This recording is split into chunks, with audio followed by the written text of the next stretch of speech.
The fluorescent hum of the office was a familiar drone, a sterile lullaby that usually soothed my meticulous mind.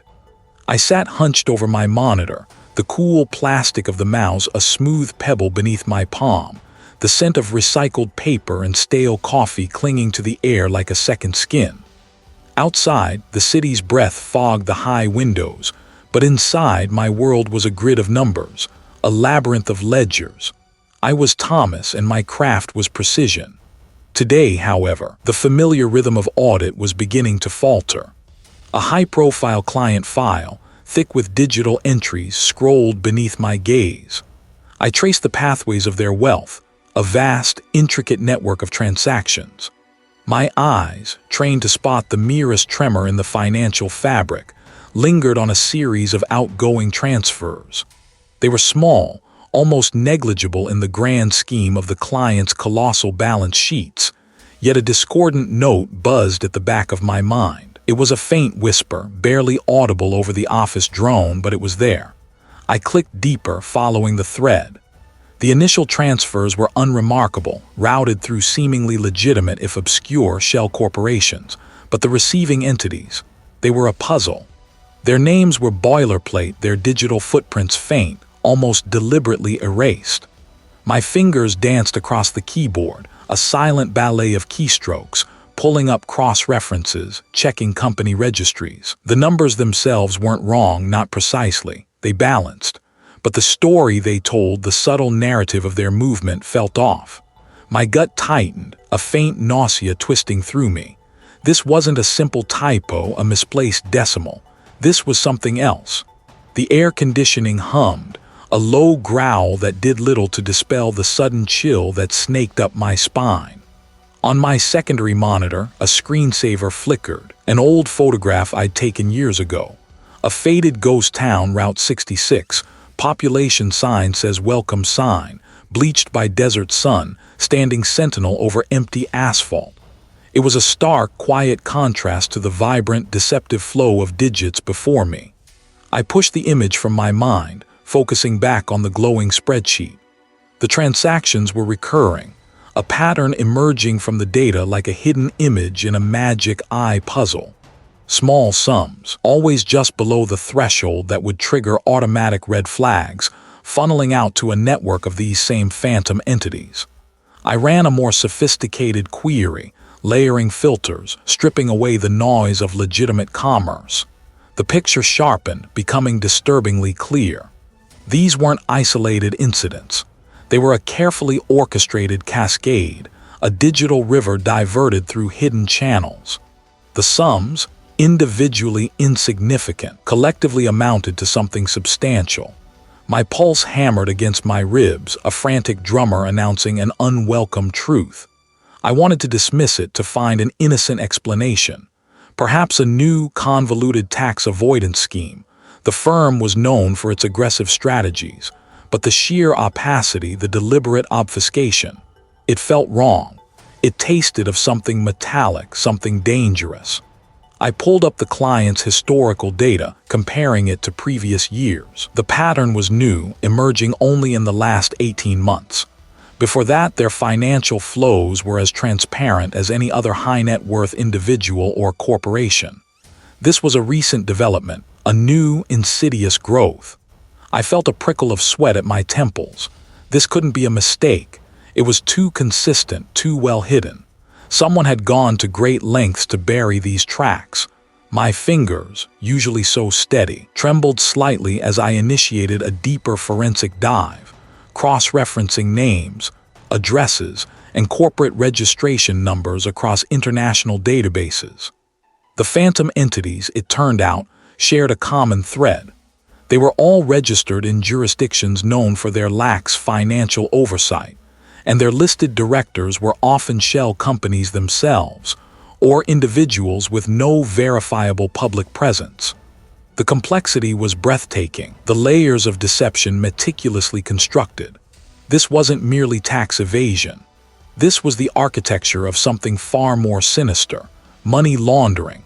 The light outside had faded, painting the sky in bruised purples and grays. The office around me emptied, the once present hum replaced by an echoing quiet. I was alone, surrounded by the glow of my monitors, the digital threads of a criminal enterprise laid bare before me. I had stumbled into something vast, something dangerous, something that stretched far beyond the sterile confines of my spreadsheet. And I, Thomas, the meticulous number cruncher, was now holding the loose thread that threatened to unravel it all. The ghost town sign on my screensaver seemed to beckon, a promise of escape, a world away from the grim reality I had just unearthed. But escape was not an option. Not yet. Outs. The city lights blurred into a perpetual twilight, but within the sterile embrace of my office, the numbers on my screen glowed with an unsettling clarity. I had found it, a complex tapestry of shell corporations and offshore accounts, weaving through our firm's most prestigious client files. It wasn't just sloppy accounting, it was deliberate, intricate, and vast. The scent of stale coffee now felt less like comfort and more like a warning, a bitter taste on the back of my tongue. My pulse hammered against my ribs, not from fear, but from a righteous certainty. I had to report this. The next morning, the air in the firm's executive wing felt thinner, colder. The polished marble floors reflected the muted light from the tall windows, making every step I took echo with a hollow precision. I clutched the discreet, leather-bound folder containing my findings, its weight a familiar comfort in my hand. A junior associate, fresh-faced and eager, offered a polite nod as I passed, oblivious to the storm brewing beneath my calm exterior. I could feel the faint hum of the building's ventilation system, a low thrumming that seemed to vibrate through my bones, amplifying my resolve. The air was thick with the scent of expensive cigars and old money. He sat behind a vast mahogany desk, his posture impeccable, his gaze unwavering as I entered. I laid out my findings, detailing the anomalies, the suspicious transfers, the undeniable patterns of illicit finance. My voice, usually so steady, felt a little too tight, a little too urgent as I spoke of the international crime syndicate, the money laundering. I watched his face for a flicker of alarm, a shadow of concern. There was nothing. His expression remained a placid mask. Only his eyes, like chips of glacial ice, held a distant, unsettling calm. "Thomas," he began, his voice a smooth, low current that seemed to flow around my words, rather than engage them. He leaned back, the leather chair sighing softly. "I appreciate your diligence.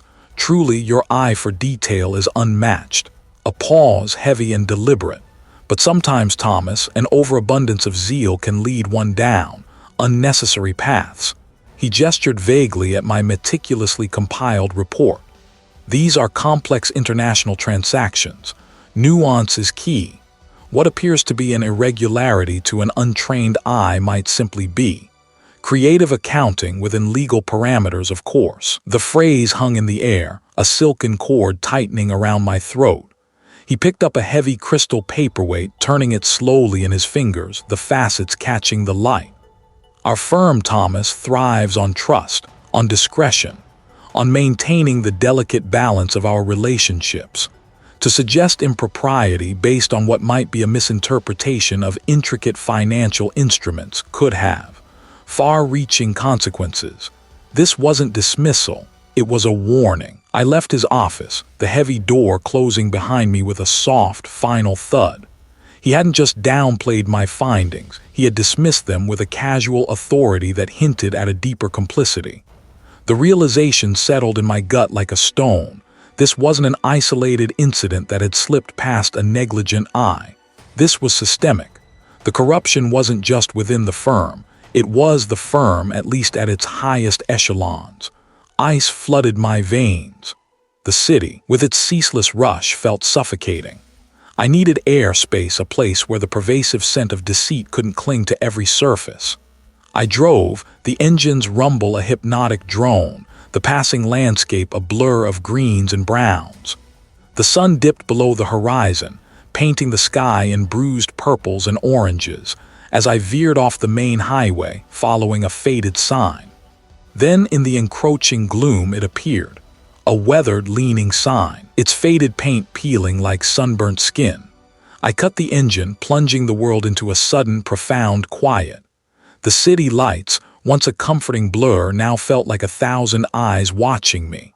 My office, a sterile beacon in the urban sprawl, had become a cage.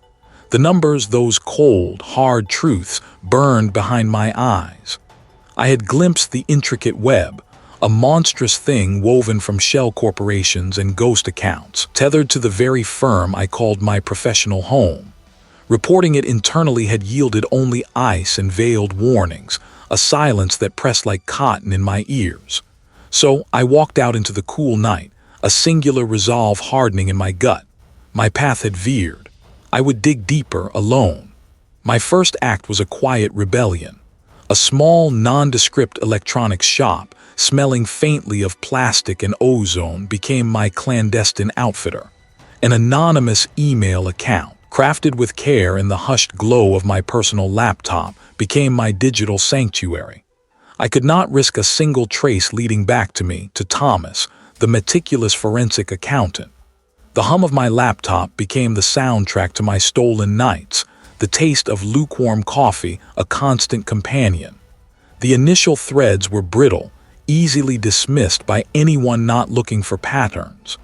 A series of property acquisitions, all under the umbrella of a single, obscure holding company, Crimson Sands Holdings, caught my eye. They were geographically disparate yet uniformly remote. One address in particular snagged my attention, a defunct post office in what public records vaguely termed a historical settlement. My pulse hammered against my ribs. This was beyond the firm's usual high-rise clients. This felt different, wrong, but the numbers, unblinking, insisted on their truth. I compiled a list, cross-referencing names, dates, and obscure registration numbers. Each new piece of information was a pebble dropped into a vast, still pool, sending ripples that slowly began to intersect. The sheer volume of transactions, the dizzying complexity of the transfers, suggested an operation on a scale far grander than mere embezzlement. It was a network, insidious and sprawling. I felt a phantom breeze, as if a door I hadn't known existed had just swung open. I paused, listening, only the distant wail of a city siren fading into the night. The road stretched ahead, a ribbon of asphalt shimmering under the midday sun. The air conditioning in my modest sedan fought a losing battle against the heat radiating from the parched earth.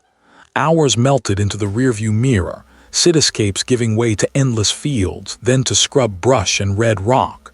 The smell of dry dust, baked and ancient, permeated the vents. My eyes, accustomed to the sharp lines of spreadsheets, now scanned the horizon for any sign of life, of purpose. This journey felt less like an investigation and more like a pilgrimage into a forgotten past. Then, a flicker of faded color. A sign, weathered and leaning, emerged from the heat haze. Ghost Town Route 66, population sign says welcome. My skin prickled, aware of the exposed landscape, the absence of human presence. I parked beside what remained of a gas station, its pumps rusted skeletons against the blue sky. The air, thick and still, tasted of dust and decay. The wooden door, bleached almost white, hung slightly ajar, creaking a low, mournful sigh in the imperceptible breeze. I pushed it open further. The interior was cool, a relief from the relentless sun, but thick with the musty scent of forgotten things. Dust motes danced in the slivers of light piercing the boarded-up windows. My gaze swept the small, empty room. A counter, scarred and splintered, ran along one wall. Behind it, a grid of empty mailboxes, their tiny brass doors hanging open like hungry mouths. Nothing, just an empty shell. My heart sank, a leaden weight in my chest. Had I come all this way for nothing? There was my paranoia leading me down a fool's errand. I ran a hand along the rough wood of the counter, feeling the grit and splinters. And then my fingers brushed against something. A faint indentation, half hidden beneath a layer of grime. I knelt, scraping away the dust with my thumb. Not an indentation, but a symbol crudely carved into the wood. A jagged three-pointed star, almost like a crown, but with a menacing edge. It wasn't local graffiti. It looked too deliberate, too specific. A jolt went through me. This wasn't paranoia. This was real. and I had just stumbled into its heart. I had glimpsed the intricate web, a monstrous thing woven from shell corporations and grotesque ledgers. That monstrous thing, I now understood, was beginning to glimpse me back. A chill, not from the building's ever-present air conditioning, settled on my skin as I navigated the familiar corridors. The fluorescent hum above was a constant, low thrum like a trapped insect. My steps, usually rhythmic and certain, now felt hesitant, each echo a potential betrayal. I had started taking different routes to my desk, a small futile act of defiance against an unseen watcher. My coffee, once a bitter comfort, now tasted of ash and apprehension. It began subtly, a faint shift in the city's rhythm. Not a unique car, not a unique color, but its persistent presence, a phantom limb in my peripheral vision, snagged at my awareness. Its windows were tinted, reflecting the streetscape back at me, a distorted mirror.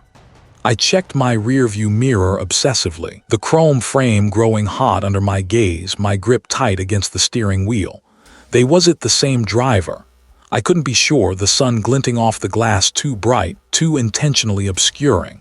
My pulse hammered against my ribs. At the office, the air thickened. My desk, meticulously organized, seemed altered. A stapler shifted a millimeter to the left. A pen, usually cap down, lay cap up.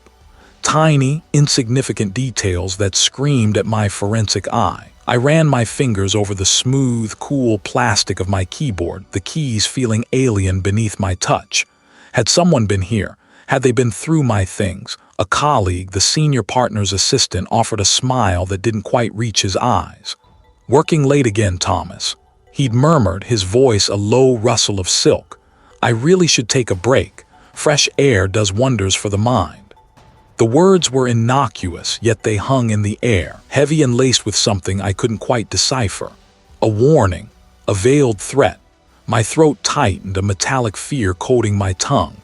The psychological pressure mounted like a slow, creeping tide. My phone rang, I answered, only static. No hang-up click, no dial tone, just the dead weight of nothing. I stared at the caller ID, an unknown number. It rang again an hour later. The same silent treatment. Then an email, sender unknown, subject line blank. The body contained a single, grainy photograph of my apartment window taken from across the street. My breath hitched. My skin prickled, aware. It wasn't a mistake. This wasn't paranoia. This was real. I had to clear my head, or perhaps try to outrun the phantom eyes. I drove not to my apartment but west, away from the city's neon pulse. The urban sprawl gradually thinned, giving way to scrub brush and red earth. The highway stretched ahead, a ribbon of fading asphalt under a sky bruised with twilight. I pushed the speed, the engine's growl a low comfort against the rising tide of unease. For a while, the open road felt like freedom, the wind whistling past the windows a temporary balm. The air grew drier, tasting of dust and distant sage. I slowed, the tires crunching on loose gravel as I turned off the main road. I killed the engine.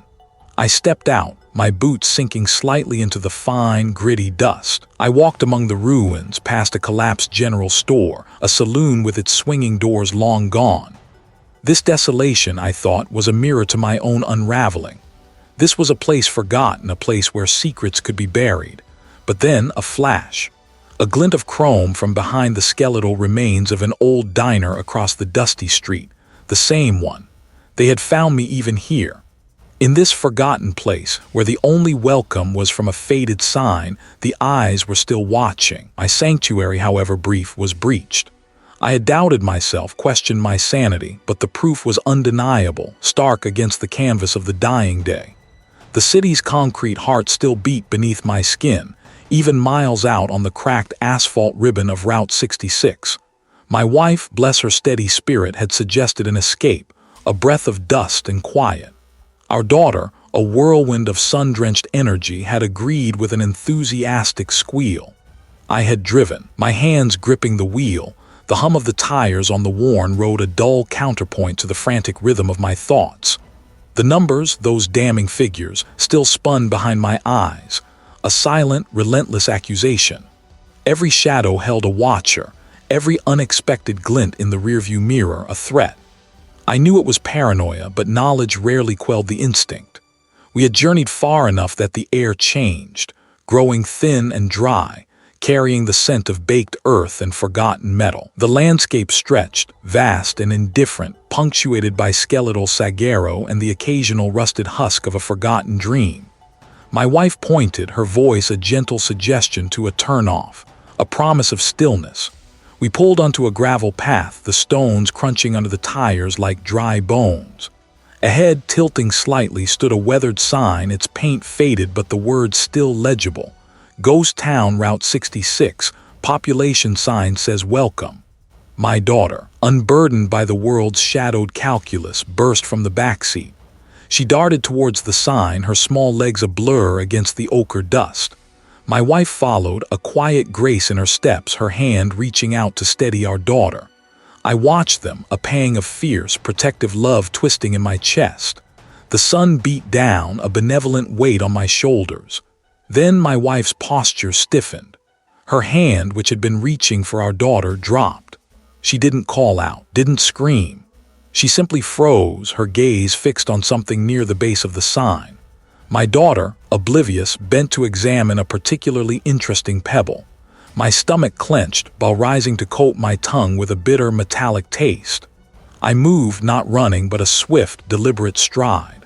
My eyes, honed by spreadsheets and ledgers, immediately fixed on the anomaly. Propped against the ghost town Route 66, population sign says welcome, almost casually, sat Barnaby. Not our Barnaby, the one my daughter clutched every night, worn soft from countless hugs and tears. This was a new one, pristine, its faux fur still plush, its button eyes gleaming. But through its chest, driven deep, was a miniature silver dagger glinting wickedly in the sun, and pinned beneath it a crisp, folded piece of paper. My wife finally found her voice, a strangled gasp.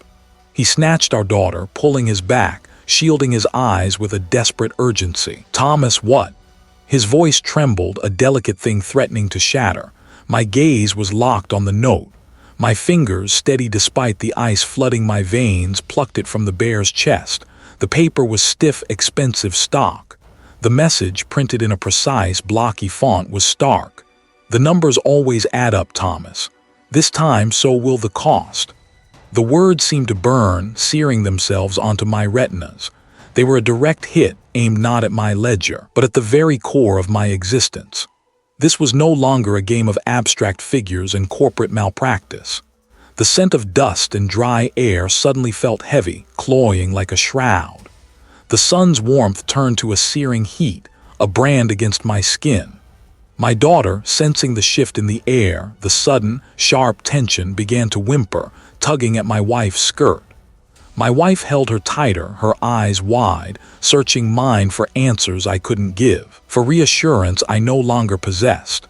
My mind raced, trying to find a logical explanation, a way to dismiss it as a cruel prank.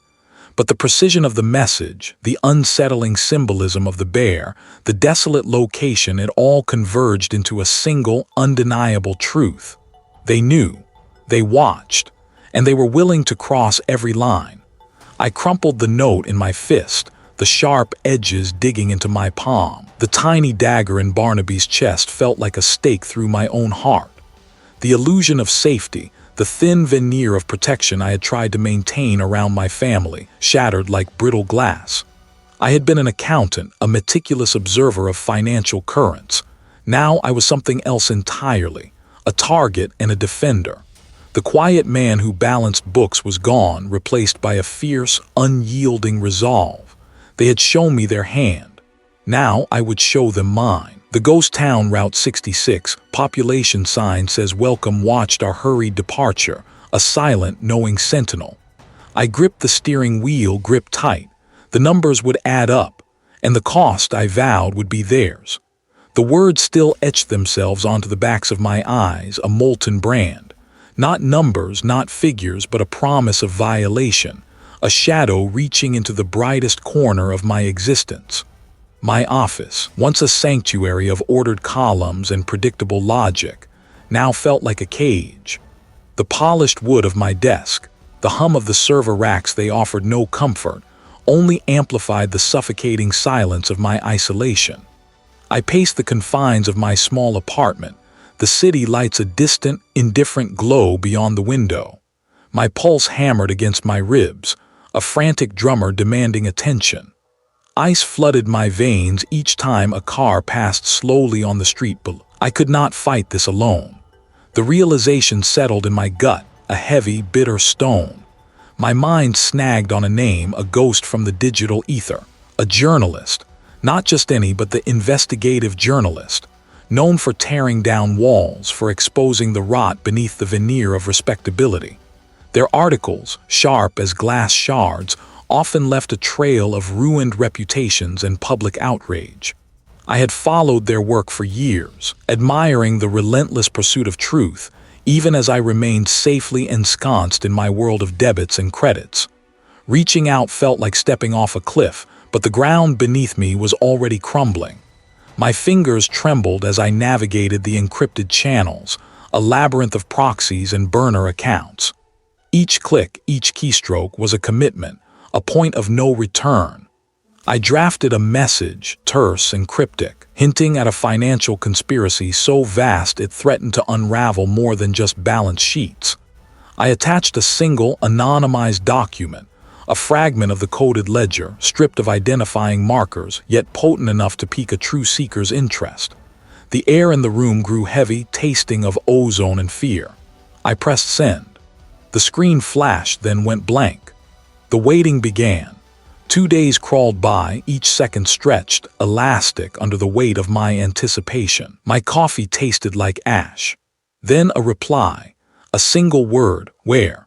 Followed by coordinates, an address far from the city's glow, deep in the forgotten arteries of the land. No time, no name, just a location, stark and demanding. I drove for hours, the hum of the engine a monotonous drone against the growing unease in my stomach. The landscape outside the window slowly bled from concrete sprawl to faded farmland, then to arid scrub. The air grew thinner, drier, carrying the scent of parched earth and distant sage. My destination emerged like a mirage from the shimmering heat haze, a cluster of skeletal structures, bleached timber and rusting metal. The sign, leaning precariously on a single post, announced it with faded, peeling paint. Ghost Town Route 66, population sign says welcome. The wind, hot and gritty, tugged at my hair as I stepped from the car. It whistled through the empty window frames of what might have once been a diner, a mournful lament. Dust devils danced across the cracked asphalt, swirling miniature storms of rust-red grit. It tasted like dust on my tongue, metallic fear coating my throat. I ran my hand along a splintered wooden post. The rough texture, sun-baked and dry, felt like the skin of something ancient and dying. My skin prickled, aware of the vast, open space, the lack of cover. Every creak of shifting metal, every distant rumble of a truck on the unseen highway made me flinch. The journalist, taller than I expected, with a face etched by sun and scrutiny. They carried a worn leather satchel, a silent testament to countless investigations. Thomas, they stated, their voice a low rasp cutting through the wind's sigh. Not a question but a recognition, a challenge. I came, I managed, my voice hoarse from disuse and anxiety. I hinted at something real. The journalist replied, stepping into the weak light filtering through a broken pane of glass. Something beyond the usual corporate smoke and mirrors. Show me. The words were blunt, demanding. There was no warmth, no immediate trust, only a professional hunger. This organization, they aren't just moving funds. They're acquiring assets, specific properties, through shell corporations. Properties that seem insignificant on their own, but when mapped out. I paused, watching their face. Shapes emerged from the shadow of their hat as their eyes narrowed. When mapped out, the journalist finished, their voice now laced with a dangerous curiosity. They form a pattern. I've been tracking a series of obscure land purchases for months. Small parcels, abandoned industrial sites, old docks. Nothing major, but the sheer volume, the consistency. It always hit a dead end, a shell company with no discernible owner. They leaned against a rusted pump, its faded logo barely visible beneath layers of dust. You have the connection, the missing link. I have the ledger entries. I confirmed the true beneficiaries, the coded transactions. They're not just buying land, they're creating a network. The threats, the obstruction, they know I'm digging. The journalist pushed off the pump, a glint of something akin to grim satisfaction in their eyes. And you came to me. Smart. They won't expect that. Most accountants crumble under pressure. They hide. They paused, scanning the desolate landscape, then met my gaze again. This isn't just a story, Thomas. This is a war, and you just gave me the map to their trenches. The wind picked up, swirling dust around our feet, a silent witness to the fragile alliance forming amidst the ruins. The air tasted sharp, a mix of grit and dawning resolve. The journalist's words, sharp and cold, sliced through the desert air. This isn't just a story, Thomas. It's a war. Their gaze held mine, unwavering, then drifted to the horizon where the last vestiges of sun bled purple into the vast emptiness. They play for keeps. I need to be smarter, faster. I gripped the steering wheel, the plastic warm beneath my fingers, and nodded. A hollow ache settled in my stomach, a premonition of the isolation that lay ahead. The air, thin and dry, tasted of dust and distant sage. I pulled away, the tires crunching gravel, leaving the single flickering fluorescent light behind. The highway unwound before me, a ribbon of asphalt stretching into the deepening twilight. I replayed the journalist's warnings, their clipped sentences echoing in my skull. They had given me a name, a contact, a former colleague, they'd called them, in a forgotten corner of the state, someone who might understand the labyrinthine depths of the syndicate's reach. Trust no one else, they'd said. Not now. The weight of those words pressed down, heavy as stone. Miles dissolved. The landscape became a blur of scrub brush and rock. My eyes, weary from the day's revelations, scanned the rearview mirror more often than the road ahead. Paranoia, a new constant companion, whispered at the edges of my perception. 2 pinpricks of light, distant but persistent, appeared in my mirror. I pressed harder on the accelerator. The engine whined in protest, but the sedan behind me matched my speed, closing the gap with unnerving precision. This wasn't a coincidence. This wasn't a random traveler. They were here for me. My breath hitched, a ragged sound in the quiet cabin. I took the bend fast, tires squealing a protest against the asphalt. The sedan, a black specter, clung to my tail. I saw the flash of its high beams in my mirror, a stark, aggressive signal. They wanted me to stop. Fear twisted through me, a bitter taste on my tongue. I wouldn't. Not now. A sign loomed, its faded paint barely visible in my headlights. A weathered wooden board proclaiming Ghost Town Route 66. Population sign says welcome. A faded arrow pointed to a dirt track veering off the highway. It was a desperate gamble, a plunge into the unknown. I swerved, sending a cloud of dust and gravel into the air, the car lurching violently as it left the smooth highway for the rutted track.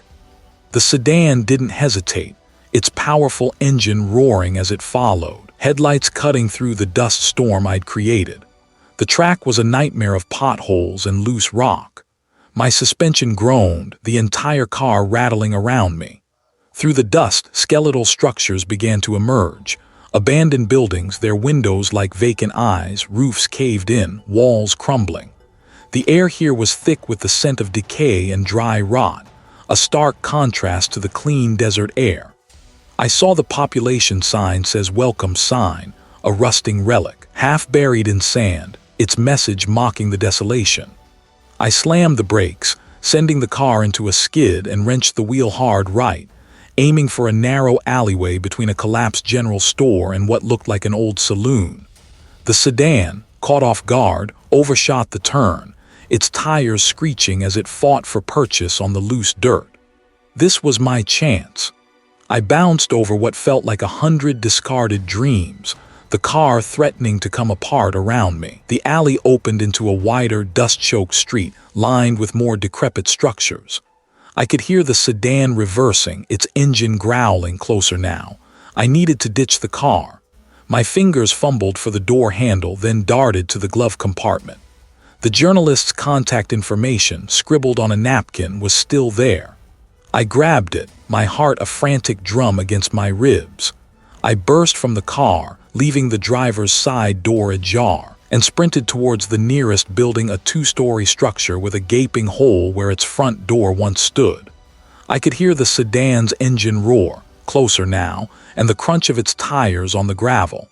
Inside, the air was thick with the smell of old wood, bat droppings, and something metallic, perhaps rusted machinery.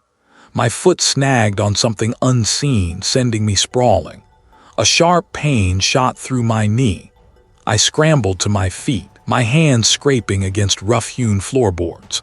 The sounds of the sedan pulling up outside were deafening. Footsteps, heavy, multiple, they were coming in. I pressed myself against a crumbling wall, shards of plaster digging into my back. A sliver of moonlight pierced a hole in the roof, illuminating a narrow, precarious staircase leading upwards. My only option. I scaled it, each step groaning under my weight, the wood splintering. From below, I heard voices, low and guttural, echoing in the cavernous space. "He's here. I saw him." A man's voice, rough as sandpaper. I reached the second floor, a dusty expanse of broken floorboards and exposed beams. A figure emerged from the stairwell below, silhouetted against the faint light from the doorway. I didn't wait. I moved, a desperate lunge towards a back window, its glass long gone. As I scrambled through, my jacket caught on a splintered frame. A sharp tug. I felt a sudden weight in my pocket shift, then heard a small clink as something fell. I was out, landing hard in a tangle of weeds and broken concrete. The impact jarred my teeth, sending a jolt up my spine. Pain flared in my ankle, but adrenaline surged, overriding it. I glanced back, seeing the first pursuer's head appear in the broken window, too close. I ran, limping, weaving through the skeletal remains of what might have been a backyard. My hand instinctively went to my jacket pocket. Empty. The clink I'd heard, my heart sank. Had I lost the journalist's contact? No, that was in my other pocket. What was it then? I couldn't stop. Then a glint in the moonlight, near the base of the crumbling wall I'd just scaled. Something small, metallic, partially buried in the dust and weeds. A small black data chip. It wasn't mine. I hadn't carried anything like it. It must have fallen from one of them. A desperate, foolish impulse seized me. It felt strangely warm against my skin, as if holding a secret. Footsteps pounded closer. A shout. I didn't look back. I plunged into a dense thicket of thorny bushes, ignoring the tearing of fabric and skin, and kept moving. I ran until my lungs burned, until the voices faded, until the only sound was the ragged rhythm of my own breathing. I was alive, and in my hand a tiny, silent testament to their pursuit, and it meant I couldn't go back. Not ever. The hum of the gas station faded behind me, swallowed by the vast, indifferent night. My hand, still warm from the steering wheel, felt a tremor. The journalist's curt nod, a silent farewell, had been a stone dropped into a quiet pool, ripples of isolation spreading.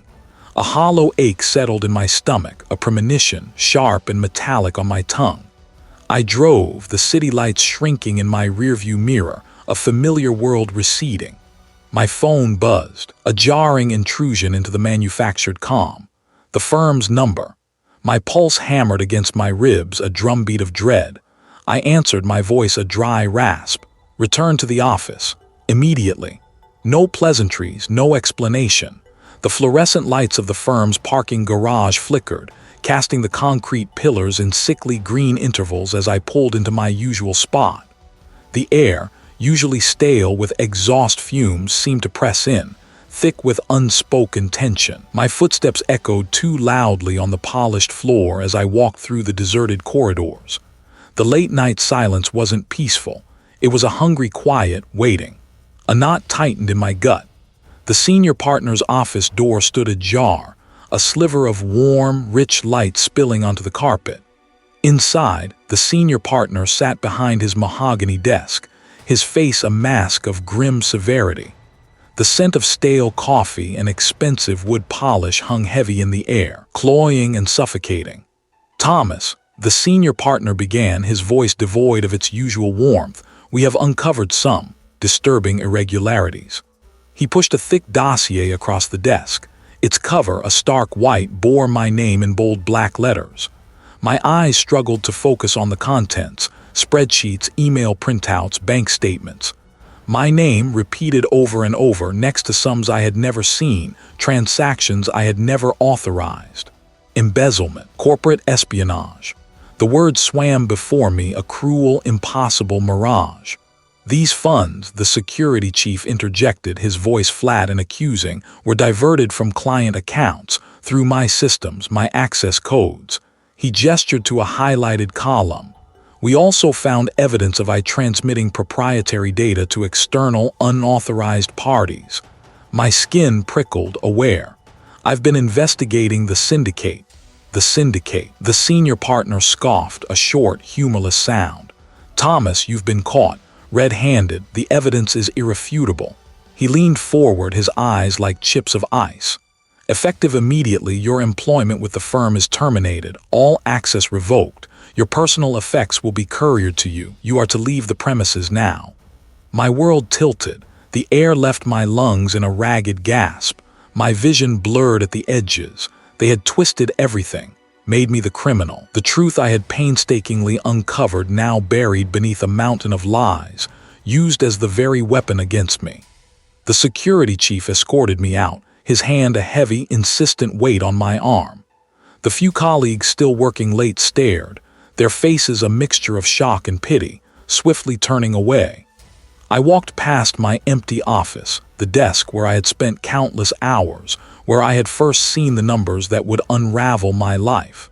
It felt like a tomb. My phone was confiscated, my access card snapped in half before my eyes. They stripped me bare, leaving me with nothing but the accusations ringing in my ears. I tried to call my family from a payphone, my fingers fumbling with the unfamiliar buttons. No answer. Then a text from my spouse. Thomas, what have you done? The firm called. They said, stay away. Don't contact us. The words punched the air from my chest. My children, my home, all ripped from me in a single, brutal stroke. Despair, a crushing weight, pressed like cotton in my ears. I was truly alone, adrift on a sea of engineered deceit. I drove aimless, the city a blur of accusing lights.